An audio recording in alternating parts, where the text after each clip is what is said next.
नमस्कार, मैं नरेश दाधीच। आज हम बात करेंगे कि जो उदारवाद है, उसके विकल्प अगर नहीं हैं और हम सोचते हैं कि उदारवाद में ही संशोधन करके और आज की जो समस्या उनके सामने आ रही है, उनका समाधान किया जाए, तो हमें देखना होगा कि उदारवाद आज की परिस्थितियों में क्या है। जैसे मैंने पहले बताया था आपको कि उदारवाद भी कई स्वरूप उसके सामने आ चुके हैं। लेकिन हम कई स्वरूपों को एक मिनट के लिए अलग कर दें और हम ये कहें कि उदारवाद की जो शास्त्रीय व्याख्या है, उसको अगर हम आधार मानते हैं, तब भी आज के संदर्भ में उदारवाद को पुनर्भाषित करने की आवश्यकता है। उदारवाद के शास्त्रीय स्वरूप में हम ये देखते हैं कि उदारवादी राज्य के दो विशेषताएं हैं। ये पहली, कानून के अनुसार शासन हो और दूसरा, व्यक्तियों के अधिकारों की रक्षा हो। अब ये दोनों बातें अगर हम लेते हैं तो आज के संदर्भ में ये दोनों बातें भी थोड़ी मुश्किल है, क्योंकि जिस समय इन दो बातों के आधार पर उदारवादी राज्य को परिभाषित किया गया था, उस समय इन दोनों बातों का अर्थ स्पष्ट था। कानून के अनुसार शासन का अर्थ था, कानून क्या है? कानून वो है जो अरस्तू ने परिभाषित किया था। कानून है इच्छा रहित विवेक, जो अरस्तू की परिभाषा है। Law is reason unaffected by desire. अब इसको अगर हम मानते हैं तो आज के संदर्भ में जो कानून हैं वो ऐसे हैं, इस पर कुछ शंकाएं हैं।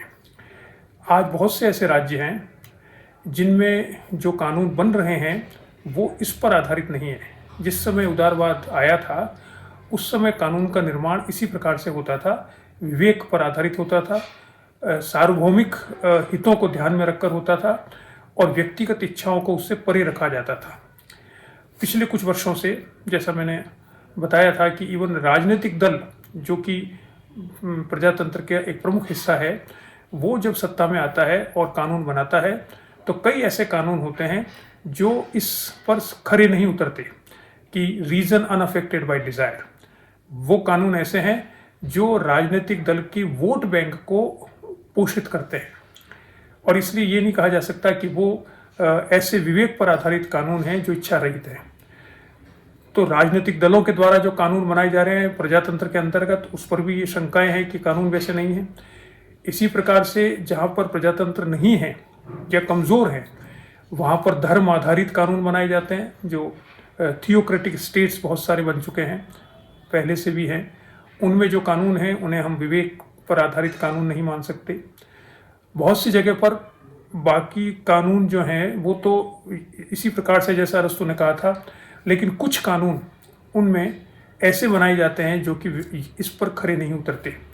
जैसे धर्म पर आधारित कोई कानून बना दिया जाए, जैसे भारत जैसा देश है तो जिसमें संविधान की जो भूमिका है उसमें लिखा गया है कि संविधान सेक्युलर होगा। अब सेक्युलर का अर्थ है जो धर्म विहीन, जो धर्म पर आधारित नहीं होगा, किसी पंथ निरपेक्ष होगा। अब पंथ निरपेक्ष हो और लेकिन हम ऐसा कानून बना लें जो पंथ पर आधारित हो, किसी विशेष पंथ पर, तो हम क्या कहेंगे कि वो कानून नहीं है जो जिसकी बात अरस्तू करता है। तो पहली बात, जब हम आज उदारवाद की बात कर रहे हैं तो कानून का शासन इस उदारवाद में संभव हो ये आवश्यक नहीं है। इसलिए हम उदारवाद को क्या परिभाषित करें? जब कानून ही वैसे नहीं है तो कानून पर आधारित शासन कैसे होगा? दूसरी बात, व्यक्तियों के अधिकारों की रक्षा करना आधार है किसी भी उदारवादी राज्य का। उसका निर्माण इसलिए होता है कि व्यक्तियों के अधिकारों की रक्षा हो सके। अब व्यक्तियों के अधिकार क्या है? जिस समय व्यक्तियों के अधिकारों की कल्पना की गई थी, जैसा जो फ्रेंच रिवॉल्यूशन था, फ्रांसीसी क्रांति, जिसमें बाद में थॉमस पेन ने राइट्स ऑफ मैन जो पुस्तक लिखी थी, जिसमें ये मूल रूप से अधिकारों की संकल्पना आधुनिक समय में सामने आई। जॉन लॉक ने पहले प्राकृतिक अधिकारों की बात की थी और उन अधिकारों को संपुष्ट किया बाद में थॉमस मैन और बहुत से लोगों ने। तो जो अधिकार हैं वो व्यक्ति के अधिकार हैं और व्यक्ति को परिभाषित भी सही प्रकार से किया गया था। और वो व्यक्ति जो है वो, जिसे हम बार बार कहते हैं अनएनकम्बर्ड सेल्फ, इसकी कल्पना की गई थी कि व्यक्ति वो है जो किसी और के द्वारा निर्मित नहीं है, वह मूल रूप से जिसे हम कह सकते हैं कि स्वयं के द्वारा ही निर्मित है। ऐसी स्थिति में जो व्यक्ति के अधिकार थे उनकी रक्षा करने के लिए ही राज्य का निर्माण हुआ, ऐसा उदारवाद मानता है। लेकिन आज के संदर्भ में अगर हम बात करें तो ये अवधारणा कि व्यक्ति के अधिकार क्या होते हैं ये भी विवादास्पद बनती जा रही है। पहली बात तो इसमें एक मानव अधिकारों की संकल्पना सामने आई है, और मानव अधिकारों की संकल्पना ऐसी है जिसमें जो प्राकृतिक अधिकारों से थोड़ी अलग है। और उस स्थिति में उदारवादी राज्य की स्थापना क्या प्राकृतिक अधिकारों की रक्षा करने के लिए हुई है या मानव अधिकारों की रक्षा करने के लिए हुई है? मानव अधिकार मुख्य रूप से मनुष्य की गरिमा जिससे संबंधित है, और गरिमा में बहुत सी चीज़ें आ जाती हैं। तो अगर राज्य उन सब की रक्षा करने लगे तो जो बहुत से ऐसे फोर्सेस हैं जो कि राज्य को वर्क नहीं करने देगी, और उसको परिभाषित करना भी बहुत मुश्किल है। तो आज अधिकारों की बहुत से संकल्पनाएं सामने आई है। संविधान में अगर अधिकार हैं तो उन्हें मूल अधिकार भी कहते हैं, कानून के अधिकार भी कहते हैं, मौलिक अधिकार भी कहते हैं, उन्हें हम जिसे कह सकते हैं मानवीय अधिकार भी कहते हैं। और आज केवल व्यक्ति के अधिकारों की नहीं बल्कि समूह के अधिकारों की बात भी की जाने लगी। जैसे आइडेंटिटी पॉलिटिक्स में बात की जाती है, तो समूह को भी एक रियलिटी माना गया है समाज के अंदर। तो ऐसी स्थिति में प्रश्न उठता है कि व्यक्ति के अधिकारों की रक्षा के कैसे करेगा उदारवाद, जब व्यक्ति के अधिकार ही स्पष्ट नहीं है। इसी प्रकार से व्यक्तियों में भी जो हायरार्की है वो समाप्त नहीं हुई है। सिद्धांतिक स्तर पर हम कह सकते हैं सभी व्यक्ति बराबर है और सभी व्यक्तियों के अधिकार समान हैं, जैसा कि हमारे संविधान में है या अधिकतर जो प्रजातांत्रिक और उदारवादी राज्य उनके संविधानों में है। लेकिन यथार्थ में हम देखते हैं कि व्यक्तियों की श्रृंखलाएं हैं, पद सोपान हैं, हायरार्कीज हैं जो बहुत से तत्वों पर आधारित है, और उन हायरार्कीज को 200-300 वर्षों में भी समाप्त नहीं किया जा सका है।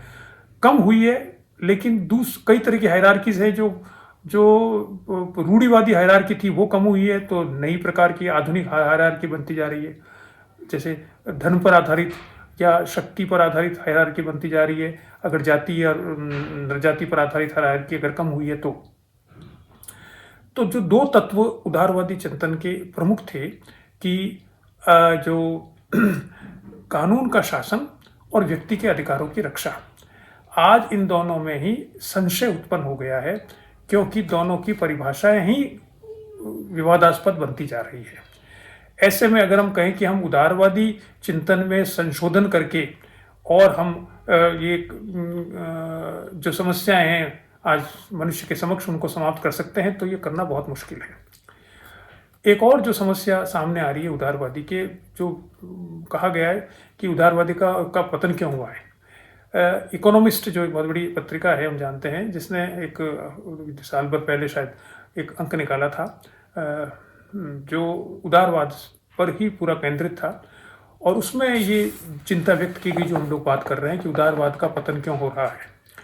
और उसमें एक बात बड़ी महत्वपूर्ण कही गई जो मैं दोहराना चाहूँगा कि उदारवाद के पतन का एक कारण यह है कि जो उदारवादी हैं वो जब आए थे, चिंतन कर रहे थे या राजनीति में आए थे, तब वो क्रांतिकारी थे, और उन्होंने उससे पहले जो फ्यूडलिज्म था, जो जागीरदारी थी, जो सामंतवाद था, उसका बहुत विरोध किया और उनको नए प्रकार से समाज को बदलने का एक संकल्प लिया, और उस संकल्प को उन्होंने क्रियान्वित करने का भी भरपूर प्रयास किया।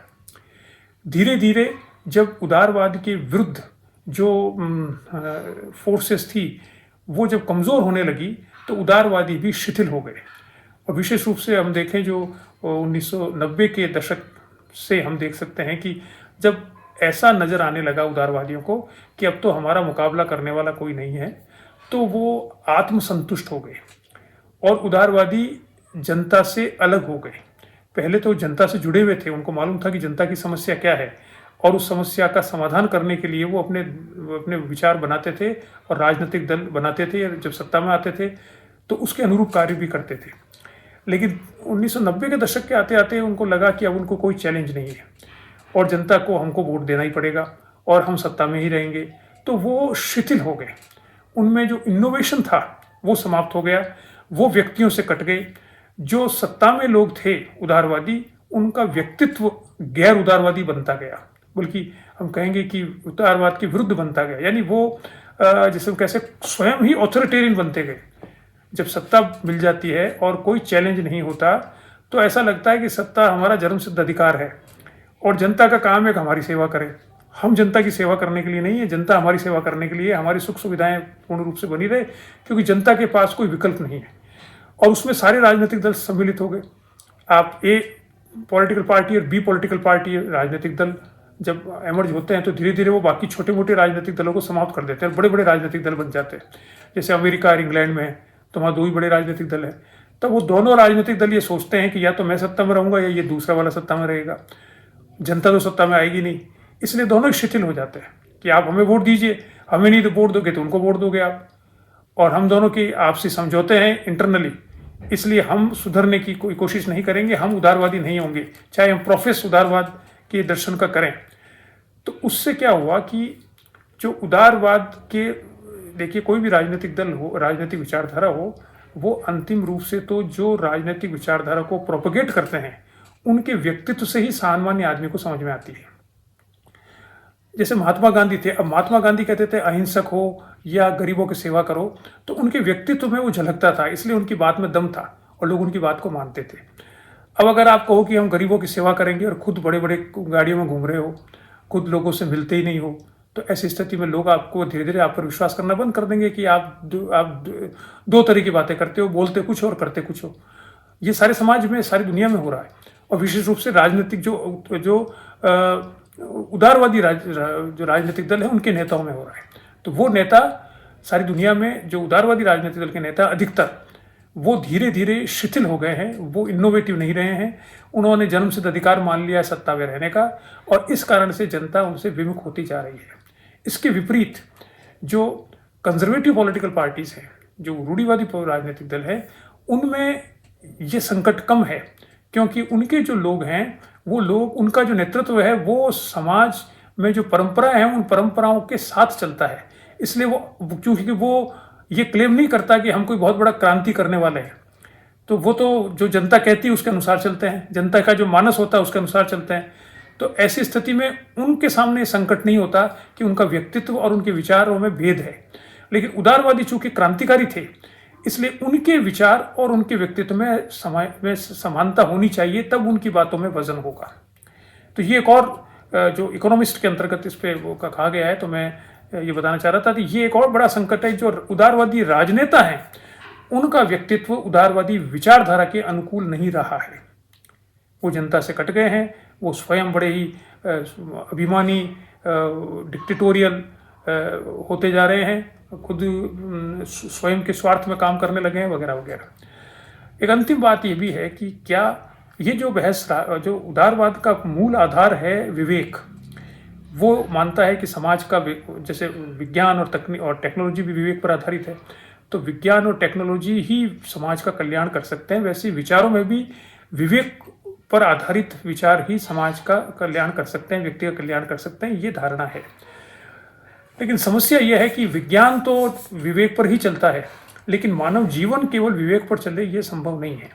हम जानते हैं कि मनुष्य को अंतिम जो उसका भय है वो है उसका मृत्यु, जिस पर कोई विजय प्राप्त नहीं हो सकी और न हो सकती है शायद। तो मृत्यु के भय से अविवेकी तत्व हमेशा मनुष्य पर हावी रहता है, क्योंकि विवेक से उसको न तो समझा जा सकता है, न उसका कोई समाधान खोजा जा सकता है। सारे धर्म इस भय पर आधारित हैं कि मनुष्य की मृत्यु होगी, तो हर व्यक्ति चिंतित होता है कि मृत्यु के बाद क्या होगा, क्योंकि अगर अपना जीवन मृत्यु तक ही माने तो वो तो बहुत छोटा जीवन है, 50-60 साल का, क्योंकि 70-80 वर्ष तक भी आप जिए तो उसमें जो एक्टिव लाइफ है वो तो 30-40 वर्षों से ज़्यादा होती नहीं, 50 वर्ष तक होती है मैक्सिमम, तो वो तो बहुत कम छोटा समय है। तो उसमें भयभीत रहता है व्यक्ति की मृत्यु के बाद क्या होगा, इसलिए अमर होने के लिए क्या किया जाए। इसलिए बड़े बड़े संस्थान में अपना नाम लिखाते हैं, अपनी पीछे छोड़ जाते हैं कि हम ये बहुत महान व्यक्ति थे, वगैरह वगैरह। तो इस उदारवाद, इस नॉन रेशनल एलिमेंट्स जो मनुष्य में हमेशा रहते हैं और कई बार वो ज़्यादा महत्वपूर्ण बन जाते हैं, उसको नहीं समझ पाया। तो प्रश्न उठता है कि क्या उदारवाद को अब ये सोचना चाहिए कि वह अविवेकी तत्व जो हैं उनको अपने उदारवाद में कैसे सम्मिलित करें।